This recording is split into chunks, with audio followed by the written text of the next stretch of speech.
Hello and welcome to the Promised Land, a show about Manchester United and part of the 90 Min podcast network. I'm Scott Saunders, joined by Rob Blanchette, on what is a slightly different show for us today. It is, as we speak, 20 to 9 in the evening, UK time. The transfer deadline has not yet passed, but we left this episode purposely till later in the day to see how United behaved on transfer deadline day so we could reflect on transfer deadline day. And something also different is we're live on YouTube at the moment. I've had a long day. I started work at 7:30 this morning, so I'm still going. I got another podcast to do after this. But Rob, thanks for joining. You're a little bit ill. I have a good case of the COVIDs, so I apologise to the audience if my voice sounds a little bit hoarse.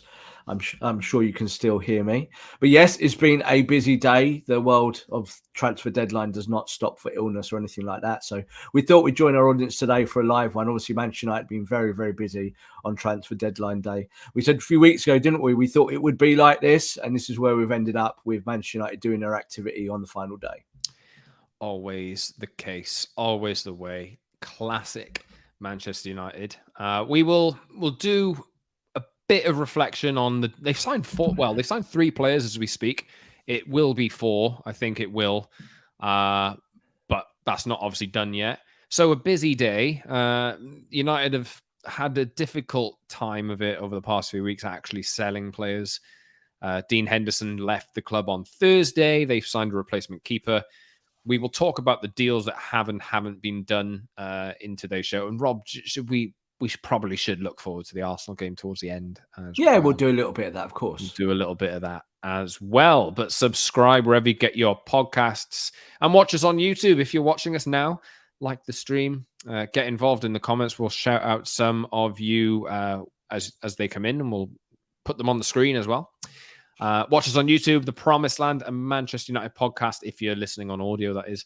Like the video, subscribe to the channel, leave a comment as well, and pop on that notification bell so you never, ever miss a show. And follow us on social media as well. Rob's just put a tweet out promoting the show that we're live at _Scott Saunders on Twitter or X, Instagram, and I keep saying TikTok. I'm not posting on TikTok in a minute. At _Rob_B on Twitter and YouTube, and at PromiseLandMU on Twitter as well. Where do we start, Rob? Should we let the show warm up a little bit? Let some maybe people catch us that we're on, and maybe we'll do Sofiane Amrabat towards the end. Yes, not the end, in a little while, maybe 10 minutes time or something like that. But we'll run through the deals that have been confirmed already by United. But before we do, Ramit says, "Great to catch you guys live and get well soon, Rob." All the best wishes there. And Wait a Minute, great name, says, "I'm fine with a loan for Amrabat, motivation thing." I mean, we will talk about the nature of that deal. I know Rob has put a tweet out on. You said you used the word out. We'll come back to this. You use the word outrageous. In what context, Rob? I know. Like if you use a word on Twitter and the universe doesn't understand exactly what you mean in that moment, and obviously everyone's outraged. I described it as that mainly because Manchester United have been working on Amrabat for weeks and months, and the best they could come up with was with a loan to not buy him at the end of the season. Now, yes, that might sound like good business, isn't it? But the reason why Man United have been forced to do that is because they've got no money and they're supposed to be one of the biggest clubs in the world. So that was the context of that short tweet. But I've had a few people tweet back and say, "Oh, but surely we should be caring about the club and not the player." Well, if I'm Sofiane Amrabat, I'm probably not that happy that I might have to go back to Fiorentina at the end of the season if Man United just suddenly go, "Oh, we don't want you anymore." And do you know what, Scott? That's probably what might happen with this ownership, don't you think? Yes, indeed. I felt sorry for him. I felt sorry for him. Well, he's got his chance anyway. He's held out all summer, and his move is coming to the fore eventually. United classic, waiting until the very end. It's still not confirmed. I bet you, where are we now? It's 20 to 9, quarter to 9, 2 hours and a bit left of the transfer window. This could even be confirmed tomorrow. You know, I'm sure that they'll get the deal done when the confirmation will come. Maybe they'll do it at 2 a.m. or something like that. But or maybe they do it when we're live on the show. I doubt it though. Anyway, like the stream, we have a few of you watching now. I see Hacker from the 90 Min YouTube shows. How TF am I the first like the stream? Please do. And Ashish says this. So glad I'm part of the second live show. You remembered the last. When did we do a live show, Rob? Wembley, wasn't it? Was it Wembley? That wasn't live. The we last did live show we did. Las Vegas wasn't live either, was it? We pre-recorded in Las Vegas. The last live show that we did was on the last transfer deadline day when Marcel Sabitzer signed. Was it? God, that feels. Yes, Sabitzer feels like a million years ago, doesn't it? Yes, it doesn't feel recent. Yeah. Ashish, all the way from South Africa. Love the hats, Rob, and also thoughts on our defense going into the new season. Well, I would have liked Kim Min-jae. I think now on transfer deadline day, all I've been thinking about defensively the last week is that deal was on the table for Man United. But we do know why Man United didn't execute those deals, because they haven't got the readies, they haven't got the money. A little bit worried about the defence, but not massively. Like, I think United have got just about enough, and I think we're all going to get to see a lot more of Harry Maguire. My prediction was wrong, Scott, wasn't it? I said he would go today. Well, there's still 2 hours left. There is still or 2 hours left. He could. The Turkish transfer window is still open. The Saudi transfer window is still open. Could go to Saudi on loan, get himself £3 million a week or whatever's going on there with him. England's Harry Maguire. But no, obviously looks like he will be sticking around now, and United have got injuries, so doesn't look like they're going to be executing any more outgoings in that context. Yeah, like the stream, please, if you haven't already and you're watching. Let's talk about the defense, because Man United have confirmed 2 defensive signings. 3, actually, if you count the goalkeeper. Yes. So let's do it in time order. I know you don't really care about a second choice goalkeeper, do you? But I'll ask you anyway. Altay Bayindir has joined from Fenerbahce. Seems pretty proud to be I think he's the first Turkish player to play for Manchester United as well. They've made a big play on that today. Thoughts, if any? The only thought I've got on that is now Onana potentially deciding to play for Cameroon again. So that is a huge thought, and that's really important now. And I think that's why United have been forced into that corner to go and buy a goalkeeper. It would have been better that we could have put that £4 million towards maybe another signing or something else. But that is where you are, isn't it? And it does look like, I think now Onana will go and play in the African Cup of Nations. And it's a tough gig for United. Like, I'm guessing that Amrabat it could be up to 6 weeks, I think. Yeah, Amrabat will also be going to the Cup of Nations. So, United are going to lose 2 or 3 really important players. But I know that's normal in the league now. In the Premier League, we've seen it with Salah and Mane with Liverpool over the years. But United have got a relatively slim squad, haven't they? So I'm sure they've had to keep 1 or 2 extra players simply because of that. Hannibal will stay as well, but the looks of it, he could also go to Africa. He'll be with Algeria. Yeah. So that's that. Tunisia, right? No, yes, Algeria. Tunisia. Sorry, apologies. Let's discuss the returning Johnny Evans. 1 year deal. 1 year deal. Yeah. Is that as depressing as some people are making out? No, not at all. No, not for me. Again, I think I kind of called for that when he came to the club. It was pretty crystal clear he was going to get a 1 year deal either way, whoever left, whoever stayed. And I think you do need him as coverage. And I think as a coverage player, someone who's there, like, I think ironically, Scott, I think he's going to end up on the bench more than Harry Maguire. That I really do think. I think Johnny Evans is probably going to be preferred above the former captain. So you needed to do that, just I think for numbers. And I'm not as low on Johnny Evans as some other people. Like, obviously he's at the back end of his career. He's a veteran, but he can still help you and do a little job. And it's only a 12-month contract, so not too much to write home about. But okay with him coming back. I don't know why anyone would be massively upset by that. What do you think, Scott? I don't know whether there's a bit of a homegrown factor in it as well. Yes. Dean Henderson has left, obviously, as a homegrown player, occupies one of those spots in the Champions League squad, especially. And I think teams need at least 4 players who've been brought up within the club itself, not only in England or in the UK. So obviously Henderson's left. So Evans could take up that spot. It's a very cheap way of doing it, isn't it? Like, you have to get round those boundaries with homegrown, and that's one way of doing it. And like I said, I do actually think that when it comes to match days, Johnny Evans might be the guy sat on the bench, and Harry Maguire might be the guy sat at home.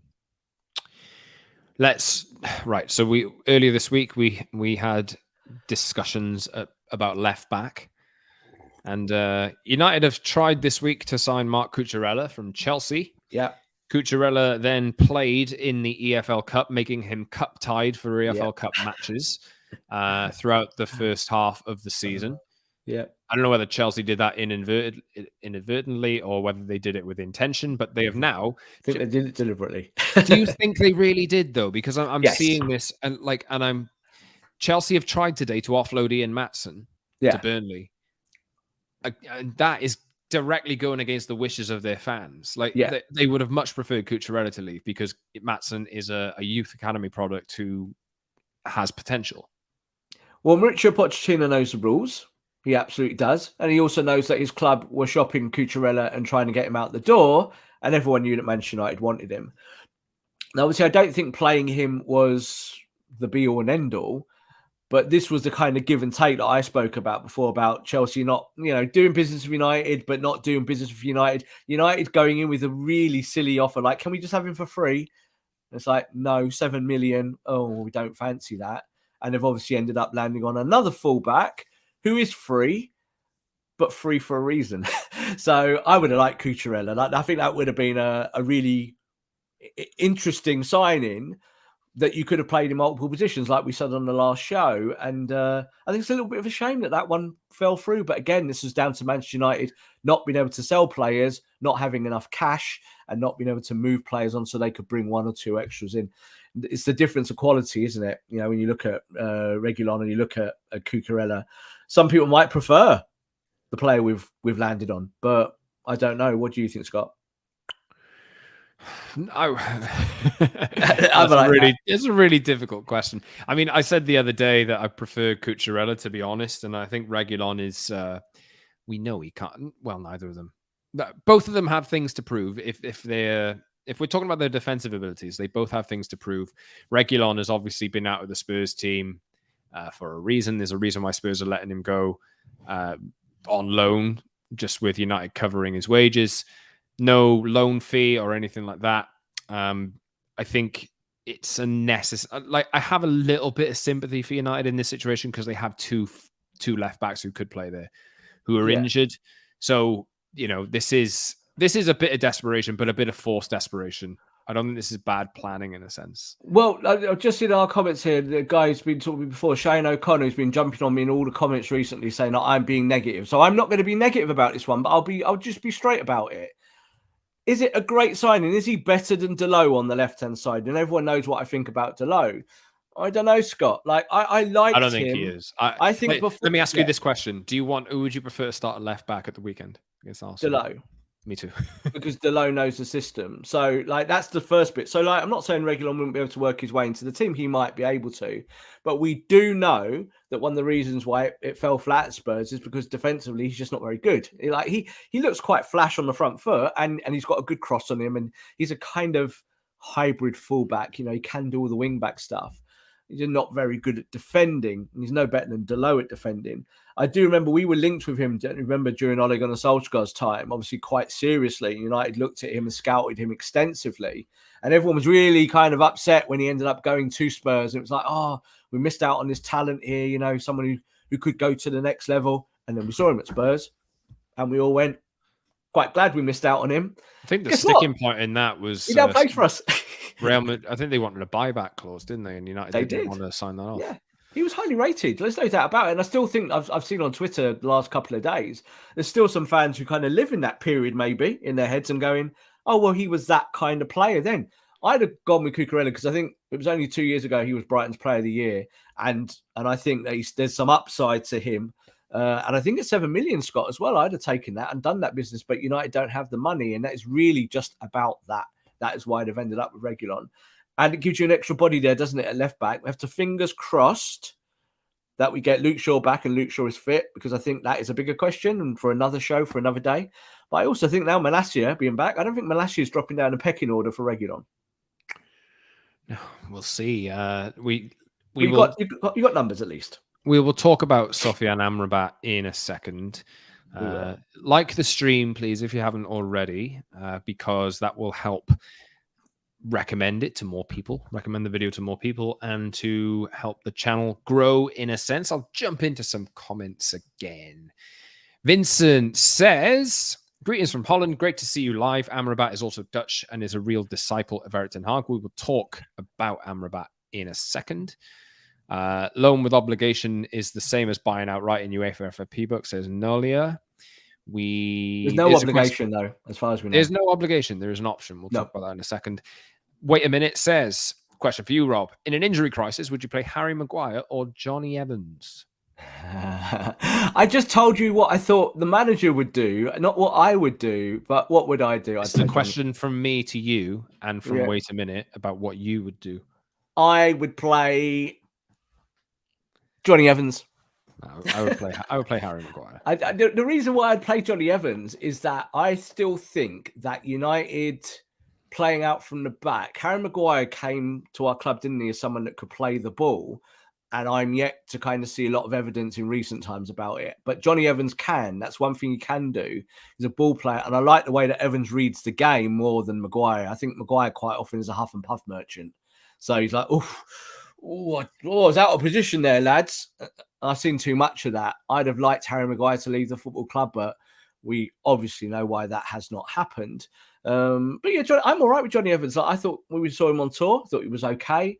I don't think he's anything electric, but if I was picking the squad, I would probably still put Evans above Maguire, and I think the manager might be as well.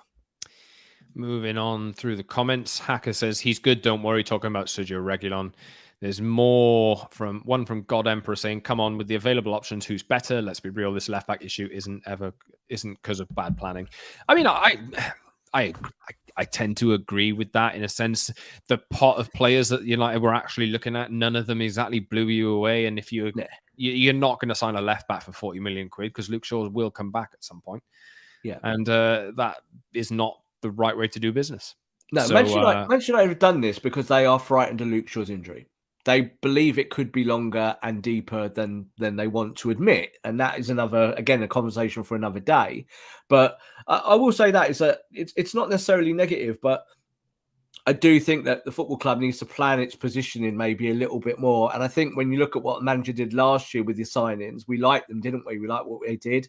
Whereas this window, it seemed like they had good direction at the start, Scott, and they've kind of ended it like banging on doors going, have you got anyone we could just pick up for free? You know why that is, though. Obviously, they had a budget for the summer. They spent it all, and then it was reliant on them selling players to reinvest, and they couldn't do it. That's where it fell down. Yeah.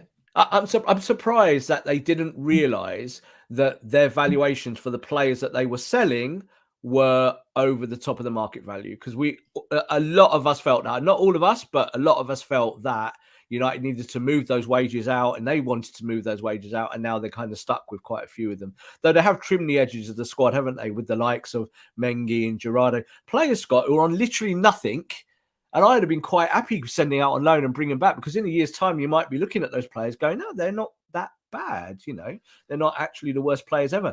Imagine if Mengi goes to Luton and has a great season. Next year, we'll be buying him for 30 million.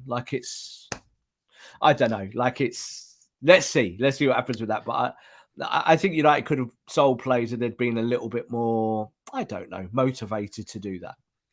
Kerwin Carter Williams says, lovely seeing the boys go live. Long overdue. Cheers, Kerwin. Always supporting the show. I've seen you a lot in our comments. Thank you very much. And thanks on socials. Chris Spreedy says, love the show, guys. Keep up the great work. Come live often, guys, says Jeff. Helps with better interactions. We would like to, actually. Now that we've done it once, maybe I'm up for do it a little bit more. Yeah. And God Emperor says, he's a backup. It's not that bad. Let me just, before we do dig in to Sofiane Amrabat, a few of you are saying Mason Greenwood Getafe is being looked at by Getafe. I wrote a piece earlier today, that was hours ago now, about Lazio potentially signing him. A lot of interest from, there's some interest from Lazio, Atalanta, if I remember rightly, and Besiktas Besiktas in Turkey as well. But obviously, the transfer window in Italy is now closed. Spain won't be too far behind it. But Getafe are working on it. And I think United even indicated to Greenwood's camp this morning that they would be prepared to let him go for free. But we're looking at a potential loan deal. We will see.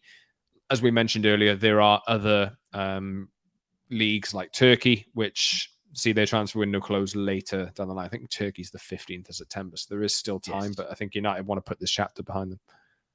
Yes, but don't forget also the Saudi Pro League's windows in another week or two. Another week, isn't it? I think, is it the 7th? So there is always that option that if they can't shift him in the next hour or two, that that there might be an option going to Saudi. I do think actually there is a PR awareness there in Saudi that maybe it wouldn't be a good fit for their league at the moment, bringing a player like Mason Greenwood with the reputation that he's currently got.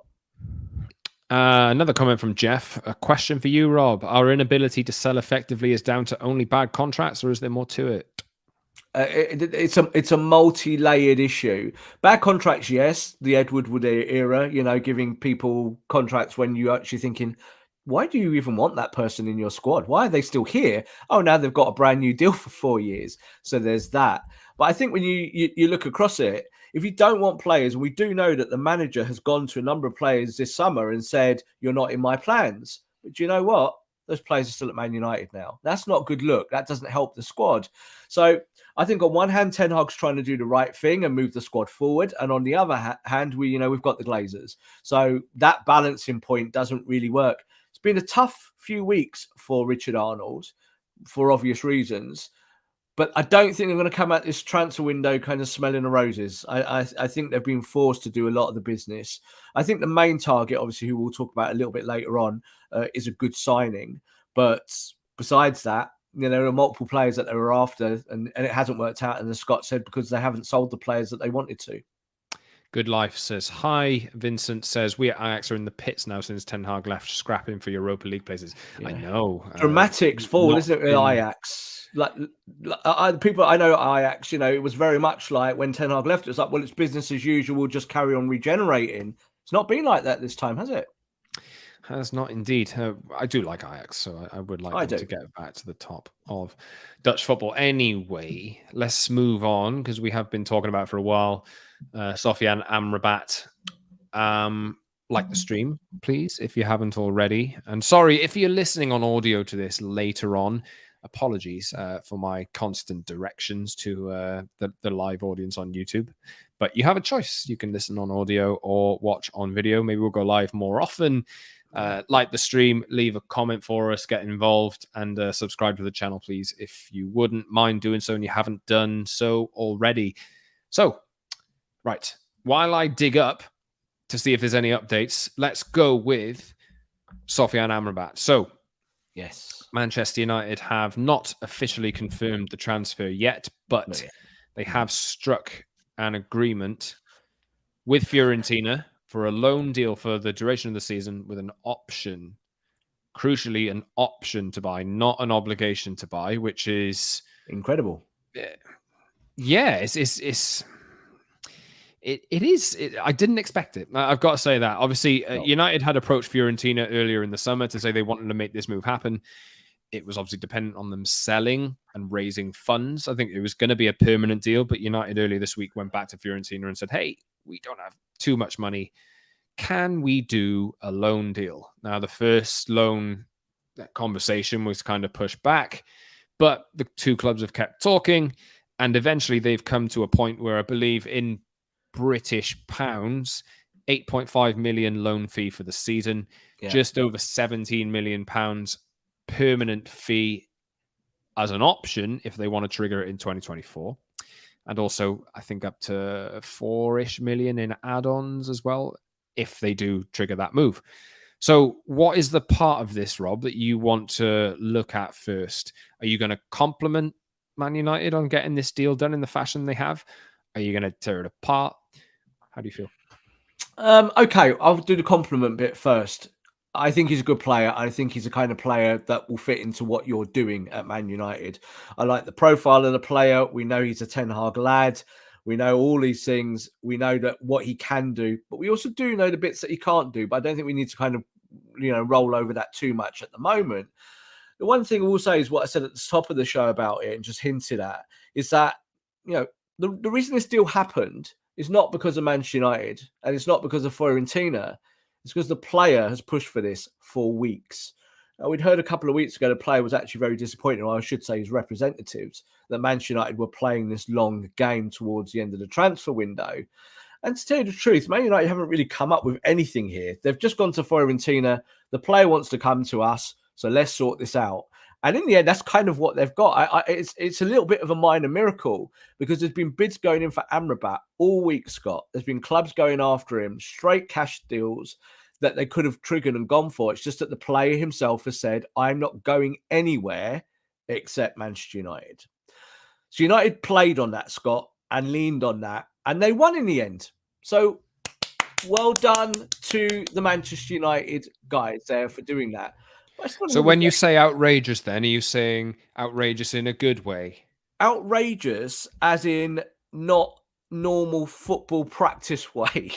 Because as Chelsea it go is on common by practice. It's but common practice. Not for Man United. Yeah, although you could say it is common practice because they've been doing loans on deadline day for the last 2 transfer windows now. I'm sure they've told Fiorentina and the player, look, next summer we'll sign you. It's cool. We'll give you your money. You'll get your money. You'll get paid.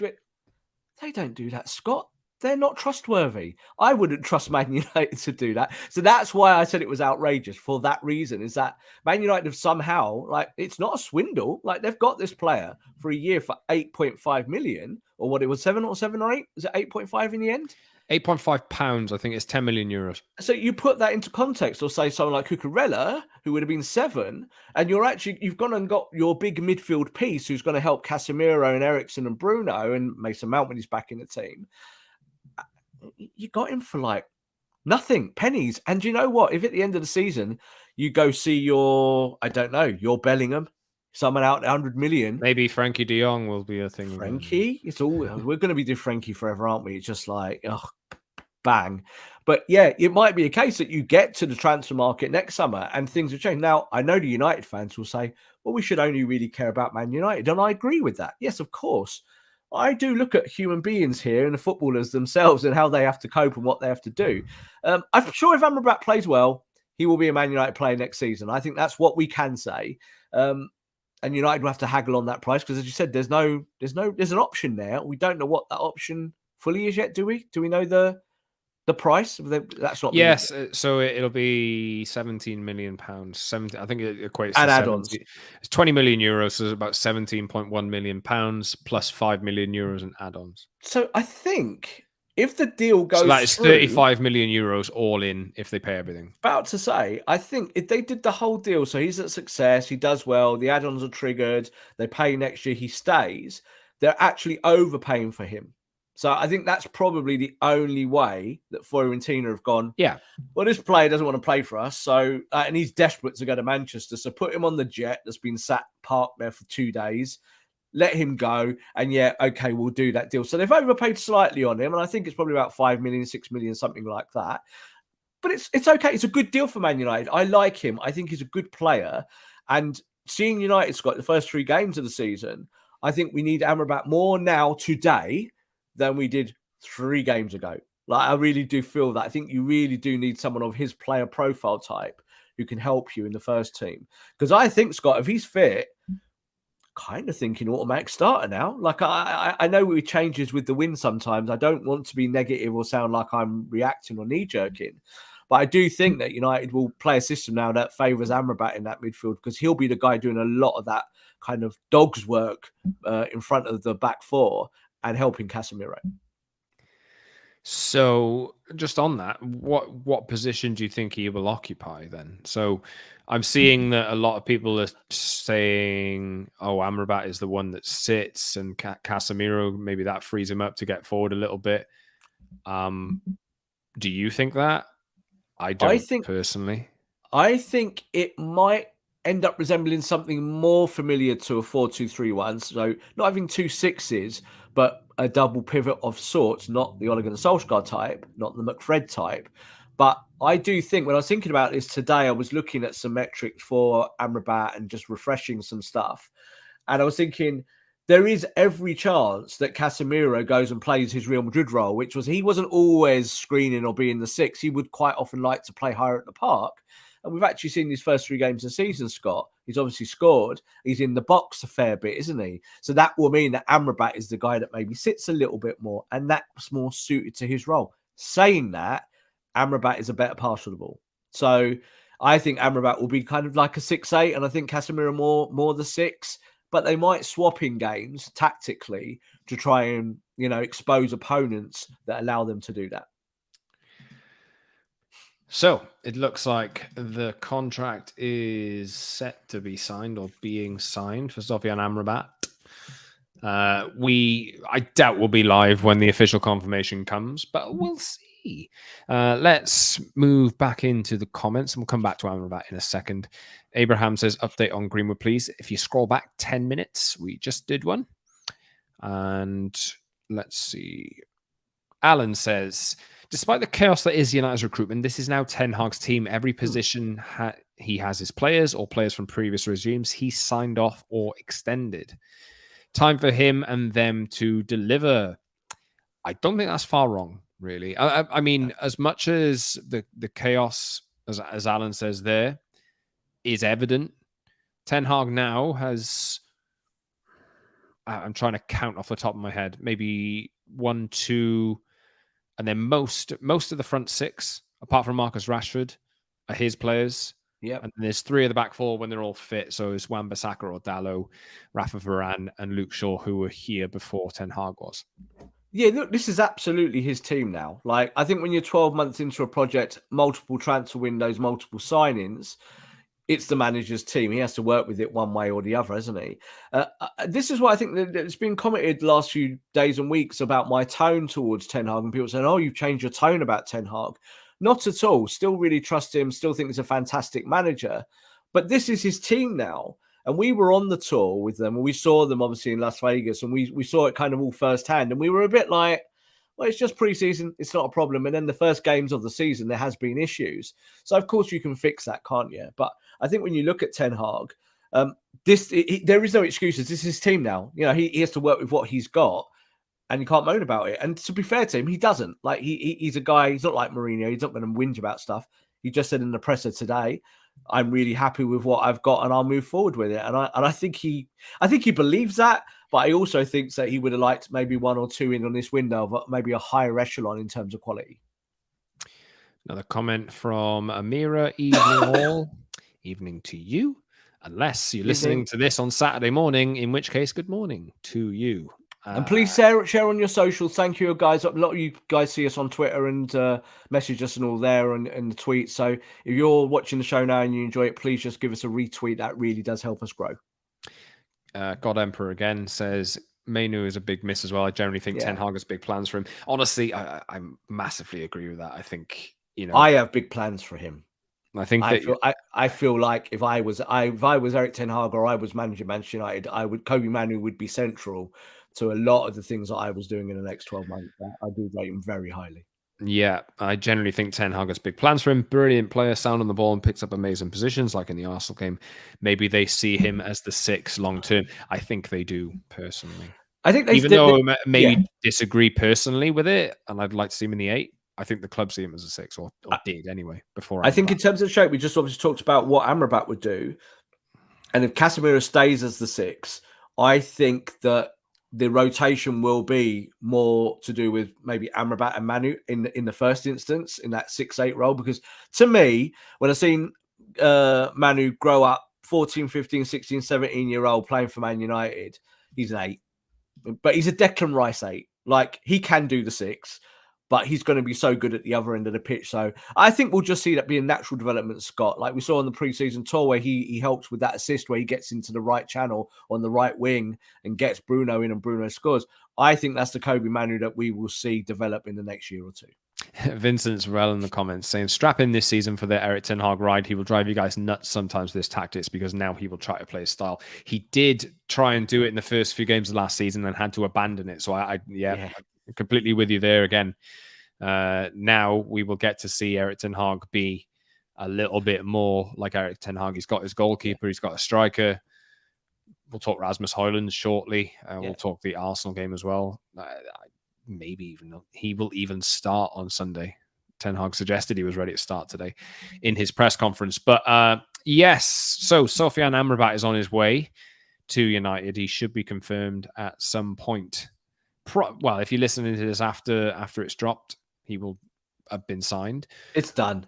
It is done. I think it's done. Any further comments on it, Rob?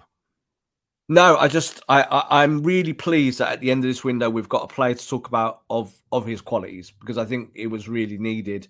You can debate about. I've seen people debate about Onana in the last week or two and saying, should we have spent that kind of money on a goalkeeper at the moment? I've seen people debate about Mason Mount. Excuse me, still coughing my guts up. But it's a good signing. It's an essential signing. Yeah, I'll take over, Rob. You can mute yourself and go. I will cough away. Fair play to Rob. He is soldiering along through illness. So big thanks to Rob. I've even made him wait until the evening. We're recording this about 12 hours after we usually do record this, and he didn't say anything to me. In my defense, he didn't tell me anything. So, but I'm a professional. We just do it. Bang, bang. We're there. I'm all right. If I cough, I'll just mute. You'll have to just listen to me cough for a little bit. Right. So we're getting a lot of comments about Mason Greenwood. We have addressed that during the show. We've talked about the Getafe loan news already, but I'll talk about Mason Greenwood. Let me just do a little bit on Mason Greenwood. Okay. Sure. Manchester United, because of what's happened, are happy to give him away for free, and it's been like that for a little while now. It's not new. It's obviously they've communicated that to the player, and the player will be shown the door. But Man United, I think, have got from this toxic meter over here, Scott, swinging all the way back over here, realizing that they can't even get a fee for him now. So that was on them, really, isn't it? So Mason Greenwood, not sure if he'll go today, but obviously he'll never play for Manchester United again. Righty. So big game on the horizon. Oh, yeah. Actually, shall we just do a quick note on the Champions League draw before we get into the Arsenal game? What did you think? Bayern Munich, Galatasaray, FC Copenhagen. 99 vibes and old school vibes there with, is it a Danish team? So you got the Højlund derby in there. Apparently his brothers are on the fringes of the first team. Really? Copenhagen. Well, Galatasaray always gives me Cantona vibes, where Cantona with flares in the stadium and all of that, and watching Cantona wanting to literally fight the whole of Turkey on his own that day. And of course, Bayern Munich, 99, they were also in our groups, weren't they, at the time? We used to get drawn with Bayern Munich every year. Like, it was just a joke. And they were obviously one of the best teams in the world, as were we. So I'm happy to see Bayern Munich. It's a good blend, isn't it, really, for a Champions League draw? I mean, you don't want to go out of I'm not saying you're not going to go out, but you don't want to get eliminated in a group of teams where you feel like you should be topping it. Like Bayern are the best team in the group, probably, and it'd be a good test for United to have home and away. Good nights at Old Trafford and in Munich. Yeah. Galatasaray is a tough test away from home, but there's enough. You would expect United to qualify, maybe not first, but at least they will be able to test themselves against Thomas Tuchel's Bayern, and maybe if they go and get a big result against them, home or away or both, shot in the arm. I think we can top the group. I really do, and I actually I'm one of those fans, I think, where I'm very aware that we've been spoilt over the years, going back over time, not in recent times, but going back, and I always want to see big teams. That's it. I don't like those groups where you look at the four teams and you're like, I don't even know if I'd want to watch that on TV. It's just. But I'm at these games. I really want to see. I want to see what Harry Kane does at Old Trafford. I do. I want to see that reception. I want to feel it. And I want to feel United being there in that stadium in Munich. So that's what does it for me. That's why I like Galatasaray. I think that'll be an amazing atmosphere, and just a good program of Champions League games, whether you get through or not. I actually think, when you look at the groups, I think United could be better in Europe this year than they are in the Premier League. I think in Europe they'll be able to play the counter press a little bit more controlled, and European football, I think, suits what we've got at the moment more. But the Premier League, I actually think United are getting towards form now. I think they're actually, the first three games, they sorted out one or two things that we were a little bit unsure about. Amit says, still need a striker, I think. I agree, but one more year of Tony Marshall, one more year of Anthony Martial. Well, I think he's got a contract for the rest of the season with an option. So it would not surprise me at all if United. I need to double check that, but it wouldn't be surprised. Wouldn't be surprised if it is his last year. I think you're right, and I think again United would have been quite happy to move him on at this point, but again injuries, poor form or whatever people want to call it, and you still do need a striker. A monster wage of £250,000 a week. Well, exactly. This is the thing that we talked about so much about big wage earners at Manchester United and whether they are value or not, and obviously the vast majority of them are not. So you're still trying to work on that, and trying to get players out. But you have to pay the mascot to an extent. You're going to have to pay something to get them out the door. And if you're not prepared to do that, then guess what? They're still going to be playing for you. It's just the way it goes. We have Amira saying, one question. Do you think if the Glazers stay, we will do any transfer business because we don't have money? That's an interesting question. Will they leave for the end of the year? Well, we'll cross that bridge when we come to it. I've always thought that they would play this game. I don't want to say I told you so or any of that rubbish, right? Because that's not what I'm saying. I will say that. But they are what they are. And we know that they play games and we know that they just care about themselves. So will they definitely sell? I don't think it's a definite. No, I really don't. But I think if they stay at the club, they will just carry on spending the same way they have for 10 or 15 years. There'll be gluts of spending, reaction. Oh, we want him. Oh, he sells shirts. We'll have him. Oh, there's a Ronaldo over there. We'll have him. And it will be like that, really. And it's up to Ten Hag and the director of football to be able to kind of conduct the band to make sure United are successful whilst working with the owners. Kerwin says the Glazers are waiting for investors. I mean, would not surprise me at all. Yeah. And shout out Alex. What's the final assessment of the window? How do you think Erik Ten Hag will set up in midfield? I personally think is a bit of horses for courses. I think we'll see if everybody's fit. I mean, you've got Kobe Manu, who I think he'll still get minutes regardless of Amrabat being in. You got Casemiro and Amrabat. You've got Mason Mount and Bruno Fernandes. Bruno can play on the right as well. I generally think it'll be in games that United think they can dominate. I think they might risk that Casemiro Mount Fernandes midfield at times, but they need. Ten Hag has often spoken about having a squad that is able to deal with all the competitions. He did not rotate enough last year for me, but I think that's because he couldn't trust the players on the fringes, really. So he had to stick with what he had. I didn't even mention Christian Eriksen there either, who's going to play most likely on Sunday. And Scott McTominay's still there. So loads of options. What do you think? Is there a first choice 3 or is there... Loads of options of players that you've told in the last 6 weeks you didn't want anymore and they had to leave and they're still here. Yeah, that's only McTominay. Only McTominay and Maguire. But I was talking about the midfield specifically. Just in terms of like the vibe at the club, I think Scott McTominay is an honest pro and will fight for his place and carry on. Like, I don't think there's a problem with Scott McTominay. It's more about his quality. You're just saying there about playing the 3 with Mount. I do think we'll see that, but I also do think that now that they've bought Amrabat, there will be a leaning of 90% Scott in tactical games of leaning towards the Amrabat being paired with Casemiro. And then Mount's going to be somewhere else. What was that? And Van de Beek. Van de Beek's still there as well.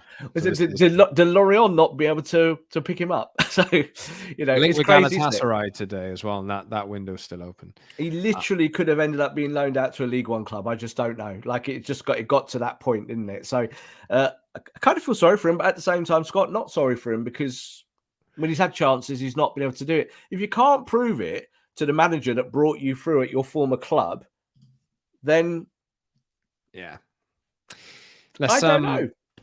Let's move on, because we do want to talk about the Arsenal game. Yep. And you mentioned there in bigger games or difficult games, you'd think Amrabat, Casemiro would be the go-to. Yeah. The one there's several downsides to United's transfer window, especially, but the downside about this Amrabat deal is the fact that it's not been confirmed before the midday on Friday deadline, so he cannot play against Arsenal. Yeah. And I think, like last season, United played, I think, Casemiro, Bruno Fernandes, Christian Eriksen. Christian Eriksen got overrun in there. He doesn't really have the energy to do that. Yeah. And you fear a little bit in the midfield area of Arsenal, especially if they go with Rice, Partey, Odegaard, that midfield will overrun United's and potentially decide the match. So it's a shame, and just to start with, it's a shame that Amrabat is not ready for this. Yeah, look, Maybe he wouldn't have played anyway because he had in the preseason, really. No, I don't think he'd play. And I always think that when you buy players late in the window, there shouldn't really be an expectation that he just start jumping into your first team. It's just not reality with when you look at sports science and how you pick a team in this modern age. You know nothing about this player in terms of their data. You need to kind of build that at the training ground. If you guys, after this show, he jump on my other channel there on YouTube at _Rob_B, I've just released a video about how Man United are going to beat Arsenal. And I mean it. And the reason why I think they're going to beat Arsenal is because I think the setup and the shape of the midfield it's just leaning towards, for me, what United did well last year, and combining it with what Ten Hag's trying to do this year. Now, I know in the comments they said there that Ten Hag will drive us mad trying to play his football, but Scott, you highlighted as well that when it went wrong last year, he just went back. He just reverted, didn't he? He was like, not doing that because I don't want to lose football matches in my job. I think that's where he still is now. I really do think that he might be looking more progressive, but let's be honest, these signings are not progressive signings. Mason Mount, maybe, but he's not available, so you can't think like that. I'm not too high on Amrabat of playing in the next game against Arsenal. I think you will need him in this type of match in the weeks and months ahead. And that's what I'm more bothered about. I think when you look at Arsenal for me haven't really started, Scott, in the vein I thought they would. Like with their signings, they look a little bit, I don't want to use the word jaded because they'll punish me for that on Sunday, but they look like a team trying to figure it out as much as Man United are for me. So I think if United in that midfield can go with what's worked with Bruno and Eriksen, I think Eriksen on the ball, you see, is still a magician on the ball. He still sees the game in slow motion where others don't. So I have trust in him. But obviously you said there earlier on, there is a chance obviously that Reguilon would play. But being honest, I don't believe he will. Would you? No. Look, he's had a week's training. So, like, the thing is, you could throw him in and he could be a revelation. Like, he could win you the game, win 3-0, he scores a hat-trick, everyone's going mad. And we would all love that, wouldn't we? But that's not really where reality sits. I think if he'd had 2, 3, 4 weeks training, of course, if it was his first game coming at Arsenal, go for it, have a go. I think he'll be on the bench, Scott. And I think he'll come off the bench and get half an hour effectively. So he's going to get his chance to show United fans what he is and to show the world what he is. I think starting is a bit of a leap of faith, like Ten Hag. Well, they're taking a leap of faith, spending that much money on him anyway. But, exactly, you spent that money, but you are spending this money for a duration, like for years. This is not about the next week or 2 or 3 or 10. This is about a future career and building it and building a new superstar for your football club. So I've got faith in him as a player, and I think in his development. For me, you know, I said on my video, if you go and watch it, what I would do through the middle, and it wouldn't be Anthony Martial. Like, I think we have to move away from that model now as soon as possible and move away from the model that Marcus Rashford is your auxiliary striker. It doesn't work. Those things do not work. So it's finding a way to having an 11 out there that kind of complements each other. And I still think you've got to use Jadon Sancho more. Just I think it's the way it is. And he's at your club. You didn't sell him, Scott. Use him, please. So you would do Sancho through the middle? I liked my favourite part of pre-season, Scott, was against Arsenal. Was against Arsenal. Sancho started in the false nine. But it was more tactically, my favourite part, the whole of the pre-season, was when Ten Hag was kind of playing 4-1-4-1 at times and then switching back to 4-3-3 and then playing the false nine. I thought that worked tremendously with Jadon. Like, I really did. And I was like, I didn't think that would work with Jadon. I thought it might work with Bruno. I didn't know it would work with Jadon. And I thought he proved himself in those little few moments that he got. We're seeing him coming on now, playing on the left. He hasn't played a minute on the left in pre-season, and yet he's starting in the Premier League on the left. I'd rather see Marcus Rashford play 90 minutes on the left every week, which means that Jadon Sancho can't play there. So we've just talked about Martial being an issue, and you know, he's not fit and he's not ready at the moment. Stick him on the bench. And I would start with Jadon and then go with Rasmus for the finale of the last 20 or 30 minutes. I think that'd be something for Arteta to think about, wouldn't it? Doing something different. It would indeed. Let's see the comments again. Cohen says we should stunt Arsenal's preparations by starting Højlund. I'm not against it. I don't think he will do it. I kind of would like to see it just because I want to see him play. It would be fun. It'd be fun. It probably is not the right thing. Maybe not. And Jeff says, I just hope we don't start Rashford at centre forward. I agree. Nor Bruno at right wing. I agree. Anthony's getting a lot of stick. I thought, but I still think there's a player in there. I might get killed off for that. I think Anthony he's not performing properly yet, but I really think I used the term minerals on a radio show earlier this week. I think there's something in there that's just waiting to come out for me. But you're making a face.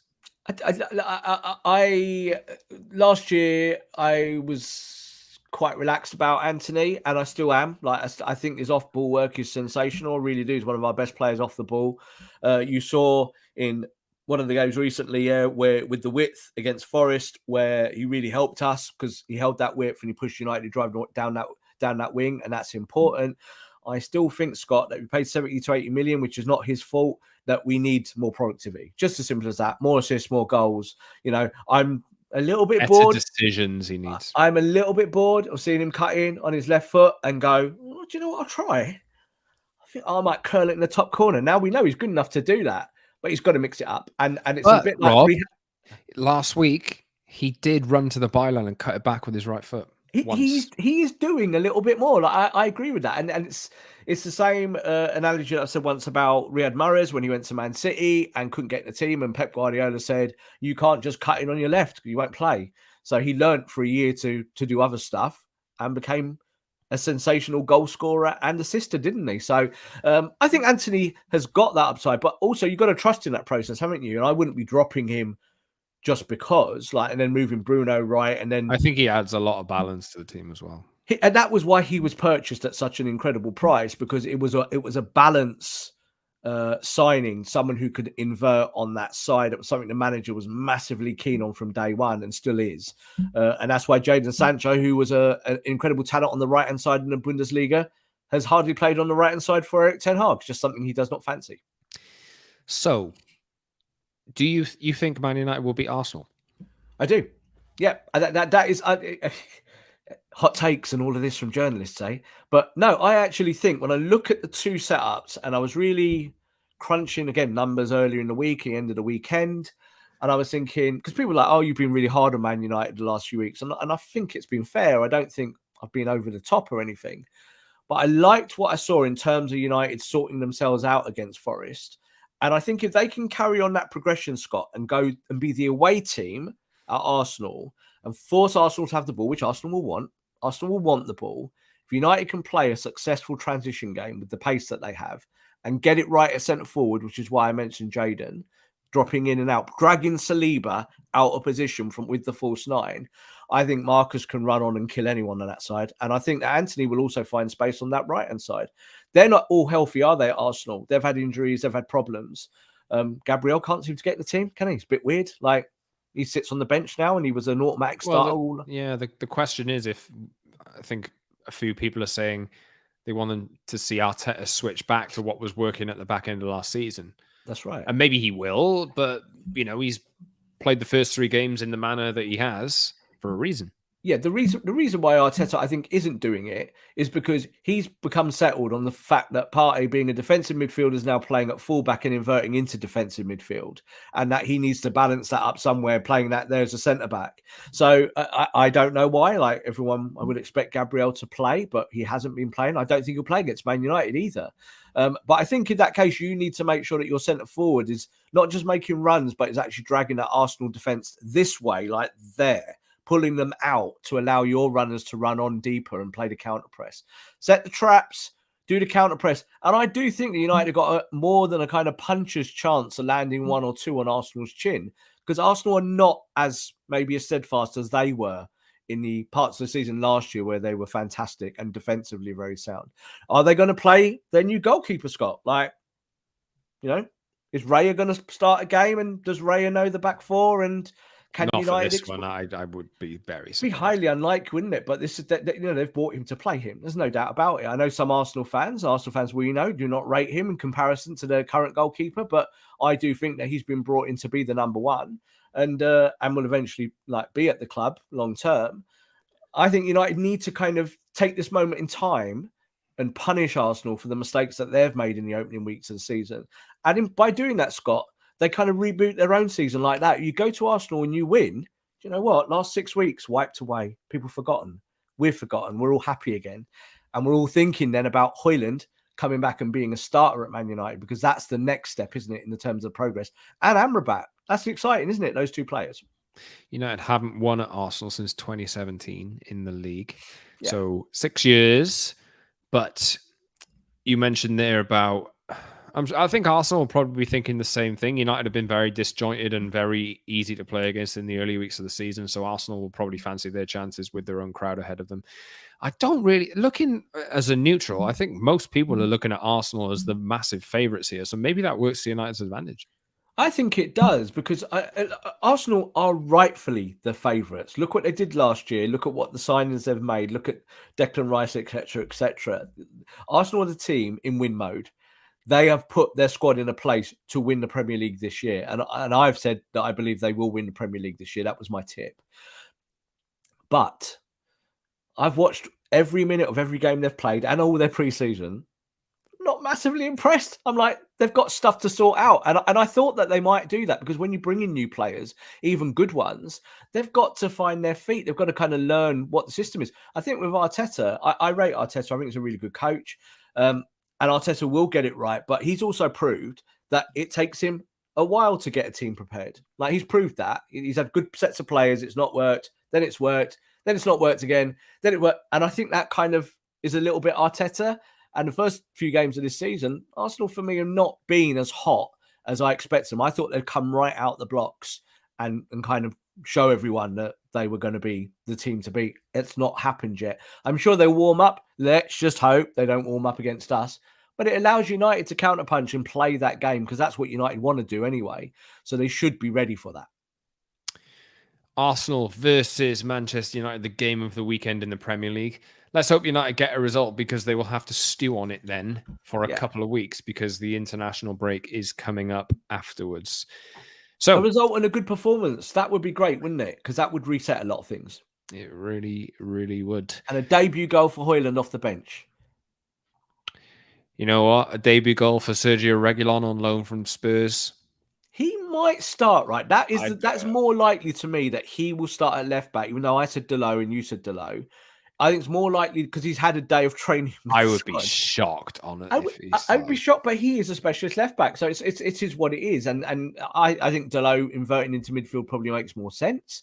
But I can't see Højlund with 7 days worth of pitch activity being given a start, but I can see him getting 20 to 30 minutes and actually making an impact, because he is fast, he is strong, he's very Premier League. I think United fans will see a little window of Højlund in North London on Sunday, and I think fans will like it. I think there'll be a little bit of flavour going into the international window, hoping that United come back and that obviously he'll start for us. The comments. He's in the Danish squad, isn't he? So he's going to go and play. He is, yeah. Harry, our producer Harry, good friend Harry, who I did a stream with on the 90 Min channel like 3 hours ago, talking about this game. He's were joking about it. He's an Arsenal fan. Jeff says, "Ha ha ha ha! That will finish Harry." As I said, goal from Sergio Reguilon on loan from Spurs. Goal from Anthony, who Harry is, let's just say, a critic of. And a goal from Højlund on his debut would be nice as well. But, we can all dream, eh? Let's see how it goes. Sunday afternoon in the UK, Arsenal versus Man United. The transfer window is closing in 1 hour and 20 minutes. Yes. As it stands, we have not, I will just check before I sign off, we have not had confirmation from Man United about Sofyan Amrabat joining Man United, but it is gonna be soon.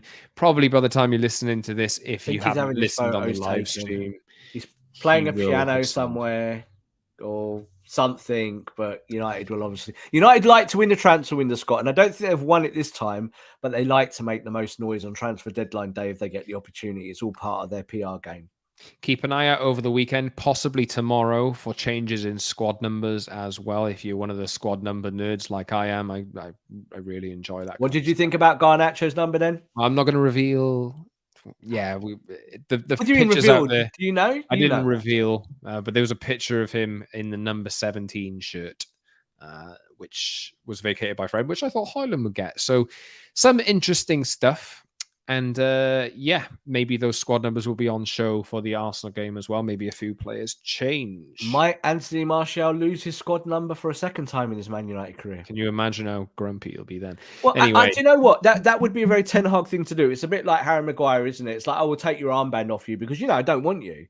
So if you take the 9 off Martial, it's like, well, you haven't moved on, but we're taking your shirt number.